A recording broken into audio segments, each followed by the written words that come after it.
Meu nome é Marcelo Leite, eu sou colunista da Folha de São Paulo. Eu me interessei recentemente por uma árvore da caatinga nordestina chamada Jurema Preta. Ela é uma fonte de um psicodélico chamado NN-dimetiltriptamina, conhecido como DMT, que é o princípio ativo da ayahuasca, do chá ayahuasca, mas que também está presente em grande quantidade, até numa concentração maior, na Jurema Preta.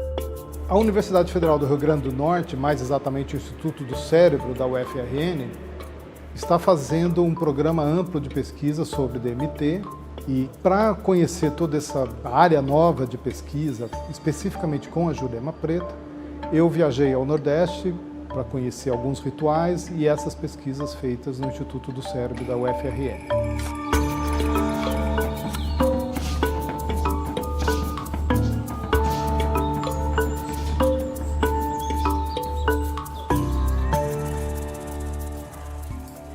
Há um ano atrás, mais ou menos, a gente iniciou um programa de pesquisa que tem como objetivo entender um pouco melhor essa molécula e também aplicar essa molécula em algumas condições clínicas, como, por exemplo, a depressão. Esses experimentos vão desde a compreensão da necessidade da ocorrência dessa molécula nesses diferentes seres vivos, no ser humano, nas plantas e em outros bichos, tentar entender um pouco melhor o efeito dessa molécula em diferentes sistemas, como por exemplo o sistema imunológico. Tentar entender efeitos antidepressivos que parece que essa molécula tem, que a gente tem observado em pacientes com depressão que não respondem a outros tratamentos.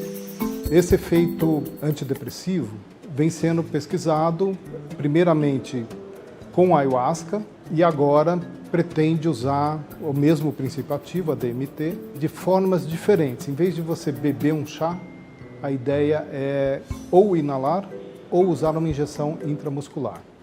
A razão para isso é que a duração do efeito psicodélico é muito mais curta nesses dois casos. A DMT inalada dura ali 10, 15 minutos o efeito e intramuscular por volta de 1 hora.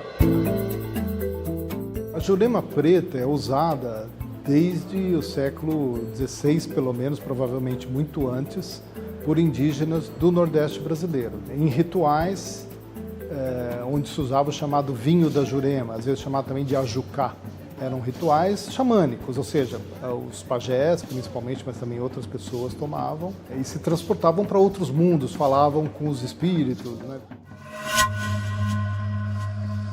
Esses rituais com o vinho da Jurema Preta foram muito reprimidos pela Igreja Católica, mas ela, apesar de ter sido muito reprimida, eles sobreviveram. Eu estive em 2 desses rituais muito diferentes entre si. Em Natal, na própria capital do Rio Grande do Norte, eu fui a um ritual na casa de uma pessoa que prepara 2 chás que você toma na sequência. Um deles é um chá de Jurema Preta, o outro é um chá de uma planta que nem é brasileira, chá de arruda da Síria. É um ritual sincrético, né, um ritual miscigenado, então você tem algumas pessoas, alguns desses mestres incorporam entidades, mas eu me desloquei também até uma aldeia indígena chamada Lagoa do Mato, que fica dentro de uma terra indígena grande, que é a terra indígena Potiguar. E ali é um ritual muito diferente, porque ali é um ritual indígena, do povo indígena Potiguar. Eles usam vinho de Jurema, mas segundo me disse o pajé Isaías, que foi quem comandou a cerimônia, ele usa Jurema branca, que é uma parente da Jurema preta, que não tem efeito psicodélico. Nessa cerimônia que foi feita na mata, todo mundo toma, mas só um pouquinho, eles deram meio copinho de plástico para cada participante, o efeito é 0. Mas ele e alguns anciãos tomam seguidamente o vinho da Jurema, vem num garrafão, e alguns deles entram em transe. Cadê a força da Jurema? Cadê a força que a Jurema? A DMT, como vários psicodélicos clássicos, todos eles atuam principalmente em alguns receptores cerebrais relacionados com a serotonina, que é um neurotransmissor muito importante para o humor, para a libido, para uma série de coisas. Ao agir sobre esses mesmos receptores, os psicodélicos clássicos, como a DMT, têm um efeito que tem sido muito promissor para tratar uma série de transtornos do humor ou transtornos psiquiátricos. As substâncias psicodélicas, elas têm esse nome porque os efeitos dessas substâncias são muito característicos sobre a mente humana. Vários dos efeitos parecem muito com os efeitos que você sente quando você está sonhando. Então, essas substâncias psicodélicas, elas têm sido utilizadas nos últimos anos por esse potencial que elas têm de conseguir fazer com que você ganhe um acesso muito mais próximo às suas emoções e aos seus próprios pensamentos. É o que a gente chama de aumento da introspecção. Uma grande vantagem dessa molécula é que se você utiliza essa molécula por outras vias de administração, então, por exemplo, intramuscular, inalada ou intravenosa, você reduz os efeitos dessa substância, os efeitos agudos dessa substância, de um período aí de 4 horas, como é o caso da ayahuasca, para um período de alguns minutos, como 10 minutos, como é o caso da N,N-dimetiltriptamina quando ela é inalada. Então, a ideia qual é? Se você tiver uma substância ou uma forma de administrar essa substância que seja muito mais curta, que se encaixe melhor ali no modelo de consulta, vamos dizer, ou de atendimento ambulatorial, você poderá usar isso de uma maneira mais fácil, mais barata e atingir mais gente, porque o fato é que mais ou menos 1/3 das pessoas que têm depressão grave não conseguem bons resultados com os antidepressivos existentes, que é Prozac, citalopram. Então tem um enorme campo, um enorme mercado também para tratarem essas pessoas.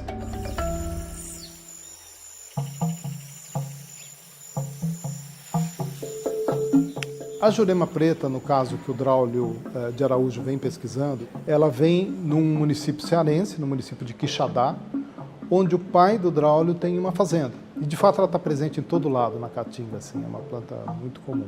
Então, uma vez por mês, ele vai até lá, colhe 3 plantas, quer dizer, arranca mesmo do solo, separa todo esse material, congela na própria fazenda para levar para Natal, que está a 500 quilômetros de distância, né, para o laboratório processar e analisar. A pesquisa lá do Instituto do Cérebro da Federal do Rio Grande do Norte tem várias fases. Ela acabou de passar pela fase piloto com alguns voluntários, eu fui um dos últimos deles, e foi fundamental para o meu trabalho jornalístico porque ficou muito mais claro e evidente para mim qual era o potencial terapêutico. Então você percebe claramente que é muito propício para a psicoterapia, por exemplo. Ali, no caso, você fica numa poltrona com uma touca com 32 eletrodos para ser feito o registro das suas ondas cerebrais em várias diferentes áreas do cérebro, feita a coleta de sangue, você toma 2 doses sucessivas, uma primeira mais baixa para ver se você reage bem, né? Se não tem nenhuma reação tóxica, sempre é uma fase de segurança, vamos dizer assim, aquele primeiro, uma dose mais baixa. O vaporizador enche um balão de plástico, fica então mais 2 litros de um gás dentro desse balão de plástico, aí eles tiram o bocal, você põe e tem que aspirar aquilo até o fim. É um pouco difícil porque ela irrita muito os brônquios, a faringe, dá uma vontade muito grande de tossir, mas a orientação é tentar não tossir, esvaziar o balão e depois ainda segurar 10 segundos, que é para dar tempo de ser o máximo de absorção, né, pelo pulmão e cair na corrente sanguínea. Eu, por sorte, apesar da dificuldade enorme, consegui reter nos 2 casos. A dose mais forte é bem mais forte, é de 100 miligramas. Mesmo volume de balão, mas com mais substância, então irrita mais ainda. E mais ou menos ali quando eu estava contando no 4 ou 5, eu já tinha decolado, estava muito longe já.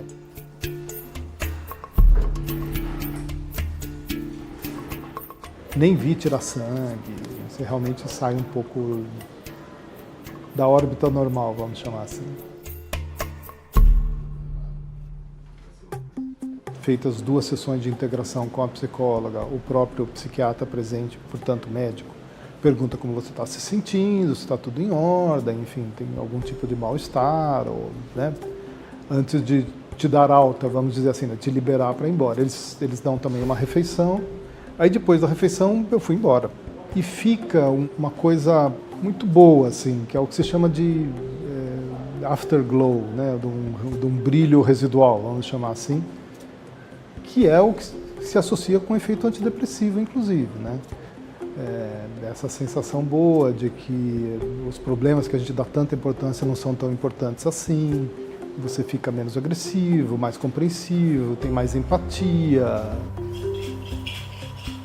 Já iniciaram, agora em junho, a fase com os voluntários saudáveis. Aí já é a pesquisa propriamente dita, não é mais a fase piloto. Eles vão medir uma série de coisas para ter depois uma comparação possível com pessoas deprimidas que tomarão numa outra fase em seguida a mesma substância. Isso com o grupo da inalação, que foi o grupo que eu participei, né, na parte da fase piloto. E depois vem a fase da injeção intramuscular. Essas são as fases principais, eles estão começando, a ideia é terminar até o final de 2023.